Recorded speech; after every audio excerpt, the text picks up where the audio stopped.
तो बताएंगे नहीं, बहुत होशियार हैं दादा आप। क्या चल रहा है, पहली बार वोट दे रहे हो? नहीं, तीसरी बार। क्या चल रहा है? पता नहीं। पढ़ते हो? नहीं। आप पढ़ते हो? अब नहीं पढ़ता था। पढ़ता था तो अभी नौकरी करते हो? नौकरी। तो क्या है, बंगाल में सब ठीक है या कुछ और ठीक है। ठीक है या और कुछ ठीक चाहते हो? ठीक ही है। क्या है और क्या है और क्या चाहते हैं? 4 तारीख को पता चलेगा क्या चाहते हैं हम। थोड़ा कुछ थोड़ा क्लू चल क्या रहा है, क्या कौन सा मुद्दा? रिजल्ट निकले इसके बाद पता चलेगा। लेकिन खूब चर्चा हुई, मछली की चर्चा हुई, झालमुड़ी की चर्चा हुई, काबा की चर्चा हुई, कुछ इशू नहीं है वो सब। बांग्लादेशी घुसपैठिए, वो सब की कुछ इशू नहीं है वो सब। अच्छा तो कुछ इशू बताइए, आप क्या इशू है? नहीं बात नहीं, आप कह रहे हैं कोई इशू नहीं, तो कुछ इशू तो बताइए, क्या इशू है? ठीक है, इलेक्शन कमीशन जो कर रहे हैं ना वो ठीक कर रहे हैं। Thank you to election commission of India. अच्छा देखिए, यहाँ इलेक्शन कमीशन को भी थैंक यू कह रहे हैं। हैं, हम इलेक्शन कमीशन के धन्यवाद देना चाहता हूँ और चाहता हूँ जो और स्ट्रिक्ट से डिसीजन ले इलेक्शन और स्ट्रिक्ट होना चाहिए। इलेक्शन के सिस्टम अच्छे हैं। हाँ, अभी ज़्यादा लोग है उसको उत्फल में वोट देता है। अभी मैंने सच्चा उत्सव के मिलता है यह। हाँ, इसके वोट का आनंद है जो निर्भीक में इधर में वोट देते हैं। कोई परेशानी नहीं, निर्भीक नहीं, ये निर्भीक के वोट है इधर में। खूब भालो, खूब आनंद आनंद वोट। आनंद में वोट चल रहा है। हाँ, SIR से फायदा हुआ या नुकसान हुआ? फायदा हुआ। फायदा हुआ।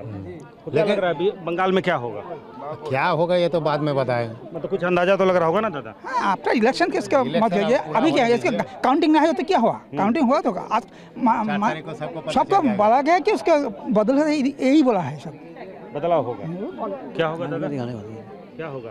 क्या होगा देखा जाएगा। आदमी जिसको देगा वही आएगा। तो पीट जाएगा, हम बोलने से तो पीट जाएगा। तो ये फोर्स है वो क्या करे? एक महत्वपूर्ण बात आपकी बातों से और खास तौर से अगर वो ऑनेस्ट रिस्पांस है कि SIR कोई मुद्दा नहीं है बल्कि SIR से सुभीता हुआ है, ये जो बात कही जा रही है, क्या गौतम दा इसको क्या यही रिवर्बरेट कर रहा है पश्चिम बंगाल में, या इन्होंने डिप्लोमेटिकली ये जवाब दिया है? कुछ डिप्लोमेटिक हो सकता है क्योंकि एक तो है जिसको वोट चला गया, काट गया नाम, उनका रिएक्शन क्या है वो तो हम देख नहीं पा रहे हैं। उनका यहाँ तक कि कतार में जो खड़ा है उनका घर वाला कोई है ऐसे भी नहीं दिखाई दे रहा है। तो बाकी जो लोग हैं वो सोचते, एक तो खुलेआम बोल भी दिया कि बाहर का जो लोग है उसको बाहर किया, ये अच्छा हुआ, देश का जो नागरिक है वो वोट दे पाएंगे। इसलिए एक तरह का उलझन है कि मुझे लग रहा है कि कुछ हद तक जो बीजेपी का कैंपेन था इसके ऊपर तो थोड़ा बहुत कुछ इस एरिया में इम्पैक्ट दिखाई दे रहा है। लेकिन दूसरी बात एक है कि पहली बार एक को देखना पड़ेगा इस बार मैदान में जो वामपंथी और कांग्रेस जिसका कोई जिक्र हो नहीं रहा था इतना दिन तक, इसका सीट भी कुछ नहीं था, इस बार कुछ एरिया में इन लोगों का प्रभाव कुछ दिखाई दे रहा है। अगर SIR का कारण अगर तृणमूल कांग्रेस का कुछ नुकसान हो रहा है, लेकिन वामपंथी और कांग्रेस वोट पाते कि नहीं ये देखने लायक चीज़ है। अगर इस बार क्योंकि 15 साल के बाद एंटी इनकम्बेंसी जो ममता बनर्जी का है इसके खिलाफ वामपंथी कांग्रेस कुछ वोट ला पाते हैं कि नहीं, अगर कुछ भी ला पाते हैं ज़्यादा तो वो भी एक फ़ायदा हो सकता है तृणमूल के लिए, वो बीजेपी के लिए मुश्किल होगा। लेकिन मुझे लग रहा है कि जिस तरह का शांति से वोट चल रहा है, लोग अपना अपना राय, जो एक बंदा बंगाली में बोल भी दिया कि हम सच बोलेंगे तो पीट जाएंगे। इसका मतलब क्या हुआ? इसका मतलब है उसका मन में जो है वो बोल नहीं पाते हैं, बोलेंगे सच बोलूंगा तो पीट जाऊंगा। अच्छा, तो ये हो सकता है कि उसका अंदर में जो चाहते हैं जिसको, वो अंदर जाके जिसको वोट देंगे वो बाहर बोलना नहीं चाहते हैं। खुले दिमाग से बोलना एक मुश्किल है, लेकिन वो तय करके आए हैं कि किसको वो वोट देंगे। ये वोट निश्चित तौर पे मेरा जो आकलन है ये एंटी इनकम्बेंसी वोट है। गौतम दा, आपने 2 बार इस बात का जिक्र किया कि वो जो अब अप्रासंगिक लगने लगे थे, जैसे वामपंथी हो या कांग्रेस हो, पश्चिम बंगाल की सियासत में जो अप्रासंगिक लगने लगे थे, क्या आपको लग रहा है कि वो एक बार फिर से अपनी महत्वपूर्ण उपस्थिति दर्ज कराएंगे इन चुनावों में, या आप ये एक बड़ी बात कह रहे हैं? मैं आपके पास आऊंगा, लेकिन उससे पहले मुर्शिदाबाद में कार्यकर्ताओं में झड़प हुई है। TMC और हुमायूं कबीर के समर्थकों में झड़प की खबर है। टीएमसी और हुमायूं कबीर के समर्थकों में झड़प की खबर, इससे पहले मैंने आपको बताया टीएमसी और वामपंथियों के बीच में भी झड़प की खबर आई थी।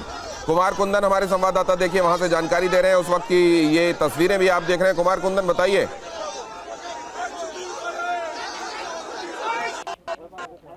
देखिए, चुनाव में कई जगहों से कुछ जगहों पे झड़प की खबरें आ रही हैं, जिसमें कि मुर्शिदाबाद और भी कुछ जगह हैं। भारतीय जनता पार्टी ने भी इसको लेकर एक तरह से कंप्लेन रेज किया है। अभी थोड़ी देर पहले शुभेंदु अधिकारी से भी हमारी बात हुई थी इस बारे में।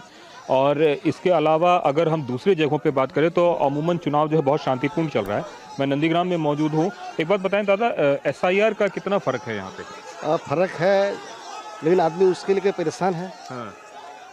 लेकिन फिर भी पवित्र कर कम से कम 30,000 वोट से जीतेंगे, कम से कम। आपको ऐसा लगता है? एकदम 100%। तो SIR में कितने ऐसे वोटर हैं जो इस इलाके से वोट नहीं करता उनका? कम से कम 70,